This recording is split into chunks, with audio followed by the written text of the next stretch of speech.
Good morning, everyone. Good afternoon, wherever you're listening from. And welcome to Sani. This is the podcast that celebrates our African scientists. And today we are having the very first episode for the year 2026. We are so excited to get going in this year, and we look forward to even more exciting interviews to come throughout the year. My name is Alex Nyako. I'm a research scientist at Avery Dennison, and today I'll be your host for our interview. Today, we are excited to have with us Dr. Latifatu Ajah. She's a senior research scientist at the Council of Scientific and Industrial Research, Institute of Industrial Research in Ghana. Latifa, we are excited that you've joined us for today, the first episode for the year, and we are grateful for joining us and launching us into 2026. Thank you, Alex, for having me.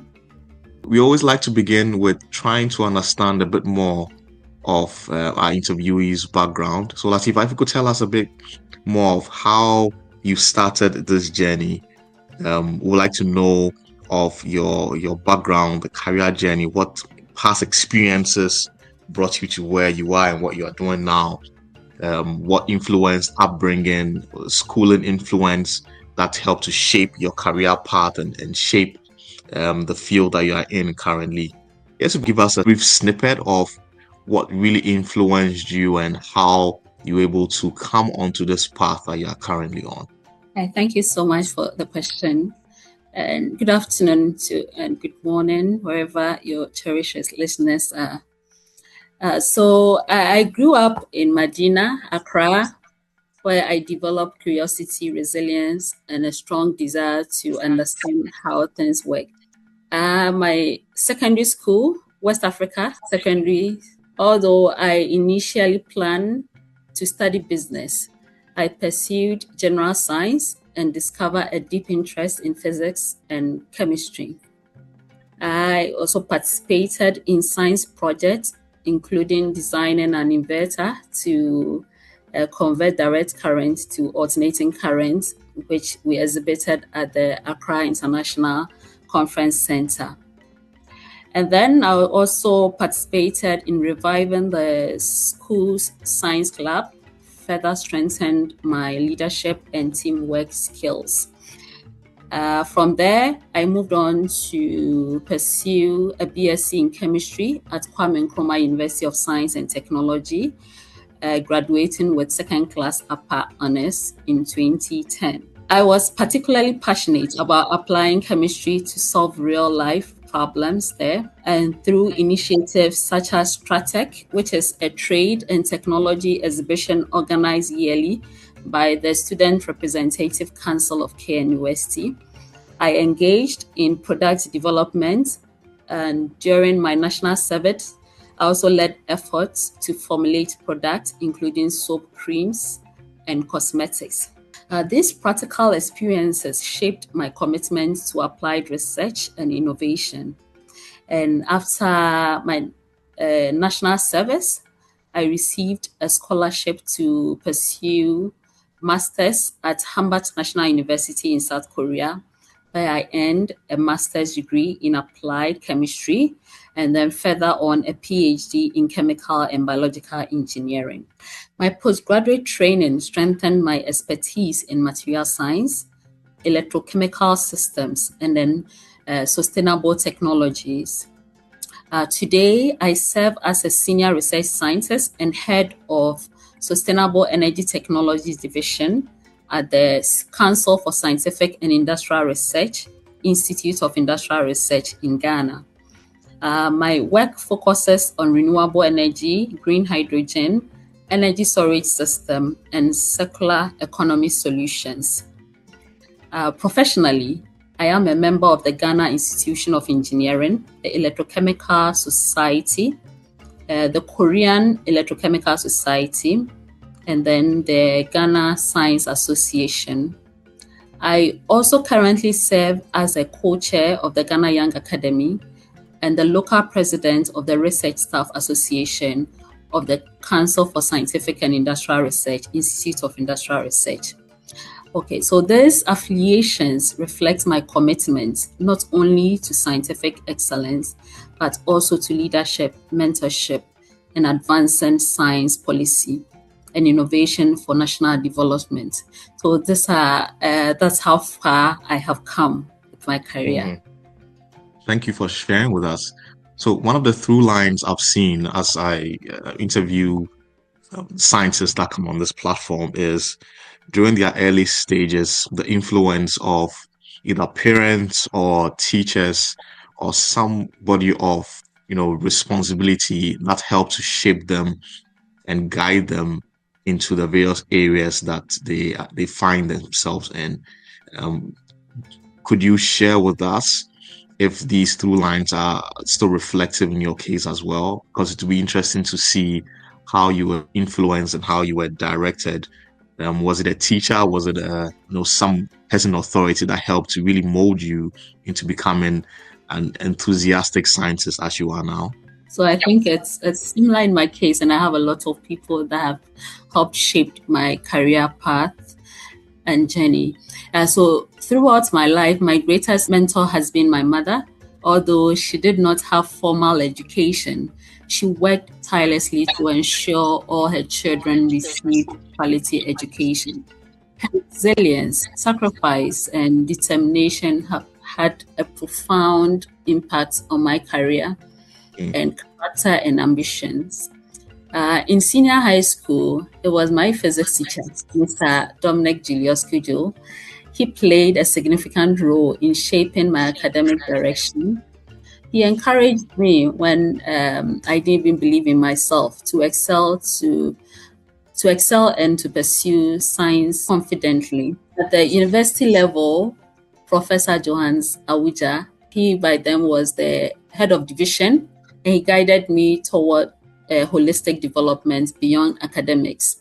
Now, seeing Professor Mariam Asantwa in cancer and then Professor Mercy Bedu as female lecturers at the KNUST also inspired me deeply and greatly. And mm. then finally, my master's and PhD supervisor, Professor Koja Mion, also further strengthened my vision and commitment to becoming a scientist. And I'm happy to say I still collaborate with them even in this time. That's great. It's always good to see how the influences of people just direct our lives, shaping us in where we've got to now. So that's wonderful. So could you share with us a little bit about your current research? What are the main areas and problems that you are looking at, and what are the work streams that have been undertaken to try and address these problems? So my research focuses on sustainable energy and waste management, which simply means finding cleaner ways to produce, store, and use energy while turning waste into valuable resources. I work on renewable energy technologies such as batteries and supercapacitors, as well as green hydrogen that help store energy for sources like solar power so it can be used reliably in times of needs. Now, energy storage is important because renewable energy is not always available all the time, and we need safe, affordable, and high performance systems to support the energy transition of Ghana and the Mm, world. I also work on converting waste such as electronic waste, plastics, and mm, agricultural residues into useful products. For example, I have been involved in projects on recycling thermoplastics from e-waste and promoting circular economy solutions. My work also explores innovative materials, including sustainable binders for batteries and alternative fuels that reduce environmental degradation. The main problems my research addresses are climate change, energy poverty, and then environmental pollution. By developing locally relevant technologies, I aim to reduce dependence on fossil fuels, promote clean energy adoption, and support sustainable industrial development in Ghana and Africa. In terms of policy impact, because these days you don't have research working in isolation. we work with policymakers so that the research output is transferred to industry and then also to communities. So my research contributes to evidence-based decision-making in renewable energy expansion, green hydrogen development, waste management regulations, and circular economy strategies. Through stakeholder engagement and policy dialogues, I help translate scientific findings into practical recommendations that support Ghana's energy transition and climate commitments. So primarily, if you are to describe that interplay between policy and research, do you see with your work and also with your interactions, both locally and internationally, a very good coordination between the policymakers and scientists, even as we try and have more collaboration? Yes, sometimes there's a bit of difficulty because sometimes research sits alone because we even start the research before engaging policymakers right from the beginning, which shouldn't be. Right from the creation of the project or even the solution the researcher has come across, you have to start engaging policy right from the beginning. So you come together, co-create the solution or design the solutions, and then go on to the implementation. I mean, before some decades ago, that didn't exist, but now gradually it's phasing out. And so you realize that majority of researchers start engaging policymakers right from the beginning for implementation of the project. So I think it's getting better by the year. That's great. That's good to know. Thanks for sharing your research. So what does a usual day as an active researcher in your institute look like?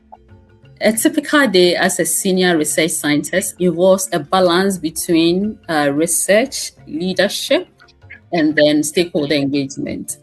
So I spend time designing and supervising experimental and pilot scale studies in sustainable energy technologies, including renewable energy, energy storage, and then waste to energy systems. As part of it, I also work on developing research proposals to secure local and international funding. So with the research institution, proposal development is very key because you need sustainable funding mechanism or processes to get your things done. So part of my day is also dedicated to mentoring postgraduate students, technical officers, and early career researchers, and working to ensure that the quality research output and capacity building is ensured. I prepare technical reports and also scientific manuscripts and engage with industry partners, government agencies, and development partners as well. Additionally, I participate in meetings, strategic planning sessions, and then organize workshops, engage our stakeholders. Also, beyond my institutional role, I serve as a co-chair of the Ghana Young Academy, where I provide strategic leadership for science advocacy, policy engagement, and capacity building initiatives, early career researchers. And also, as a president of the Research Staff Association, I represent research staff interests, coordinate professional development activities, and strengthen collaboration within the institute. All this leadership role complements my research by amplifying scientific voices and fostering a supportive research ecosystem. A very event-filled day and lots of moving parts to be able to push things forward. So we spoke about the interaction with government policy and how that can be challenging. Are there some memorable highlights and lowlights you like to share in your research and your work with all the other activities and platforms that you find yourself? Let's start with a highlights and can end with the lowlights. One of my key research highlights is leading and contributing to funded projects in renewable energy, energy storage, and then circular economy initiatives. This include collaborations with the World Academy of Science, UNESCO, United Nations Development Program, the German Society for International Cooperation, that's GIZ, and then the United Nations Environmental Program. I have also supervised postgraduate students published in reputable international journals and supported policy dialogues on renewable energy and circular economic strategies. Establishing laboratory capacity and advancing locally relevant innovations are achievements I value deeply and happy to have. Now, however, a major challenge remains the limited availability of local research funding in Ghana to adequately support the country's scientific and developmental agenda, as well as critical research infrastructure. Most of the projects I've participated, which I listed up there, have all been funded by international donors. This initiative often aligned with the priorities and strategic objectives of the development partners. These collaborations are very good and impactful, but Ghana must significantly increase their domestic investment in research and development. Strengthening local funding mechanism is essential to generate context-specific, evidence-based output that directly inform national decision-making, shape policy, and then drive sustainable development. Increased local support could also enhance access to modern equipment, laboratory materials, and global research visibility, while positioning Ghana as an equal partner in international collaborations. But despite these constraints, I remain committed to advancing impactful solution-oriented research that addresses national priorities and contributes meaningfully to sustainable development. Thanks for sharing that. One of the hopes and goals of this podcast platform is to help amplify voices such as yourself so that funding could potentially be received as people are aware of the great work that you are doing to help advance growth in scientific realm, even in Ghana, but also throughout Africa.